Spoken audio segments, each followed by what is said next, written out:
ঢাকা এক সময় যাকে বলা হতো অব্যবস্থাপনার জীবন্ত জাদুঘর, কিন্তু এখন উঠে আসছে নতুন প্রশ্ন। হকার কার্ড দিয়ে কি ফুটপাত দখলকে বৈধতা দেওয়া হচ্ছে? ঢাকা উত্তর সিটি কর্পোরেশনের নতুন উদ্যোগ ঘিরে জনমনে তৈরি হয়েছে তীব্র ক্ষোভ ও উদ্বেগ।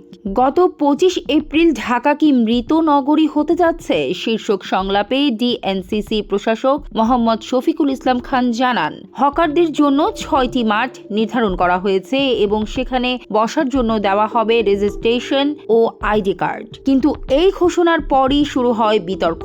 সমালোচকদের মতে হকার কার্ড আসলে ফুটপাত দখলের এক প্রাতিষ্ঠানিক স্বীকৃতি। এতদিন যে অর্থ লাইনম্যান বা রাজনৈতিক প্রভাবশালীদের হাতে যেত, এখন তা পাবে প্রশাসনিক রূপ, অর্থাৎ একটি অনিয়ন্ত্রিত কালো অর্থনীতি চলে যেতে পারে আনুষ্ঠানিক কাঠামোর ভেতরে। এই সিদ্ধান্তে সবচেয়ে বেশি ক্ষতিগ্রস্ত হচ্ছেন নিয়মিত করদাতা ব্যবসায়ীরা, যারা মাসে ভাড়া, বিদ্যুৎ বিল ও ভ্যাট দিয়ে ব্যবসা করেন। তাদের দোকানের সামনে বসবে হকাররা। এক ব্যবসায়ী বলছেন, আমরা নিয়ম মেনে ট্যাক্স দেই, অথচ ফুটপাত দখলকারীরা কার্ড পেলে আমাদের ব্যবসা টিকবে কিভাবে? অন্যদিকে ফুটপাত হারিয়ে ঝুঁকিতে পড়েছে পথচারীদের জীবন, বিশেষ করে নারী ও শিশুদের জন্য পরিস্থিতি আরো ভয়াবহ। একজন চাকরিজীবী বলছেন, একটি শিশু যখন ফুটপাত পায় না, তখন তাকে বাস ট্রাকের পাশে হাঁটতে হয়। এই কার্ড কি তার নিরাপত্তা নিশ্চিত করবে? বিশ্বের উন্নত শহরগুলো এই সমস্যার সমাধান করেছে আলাদা হকার সেন্টার তৈরি করে, ফুটপাত লিজ দিয়ে নয়। ভারতের আদালত পর্যন্ত নির্দেশ দিয়েছে ফুটপাতের অন্তত 2/3 পথচারীদের জন্য উন্মুক্ত রাখতে হবে। অথচ ঢাকায় উচ্চ আদালতের নির্দেশনাও উপেক্ষার অভিযোগ উঠেছে। বিশেষজ্ঞদের মতে ফুটপাত দখলের সরাসরি প্রভাব পড়ে সড়ক দুর্ঘটনায়। পথচারীরা বাধ্য হয়ে মূল সড়কে নামেন, ফলে দুর্ঘটনার ঝুঁকি বাড়ে। একটি কার্ড দিয়ে আরও বেশি জায়গা দখলের প্রবণতাও তৈরি হতে পারে।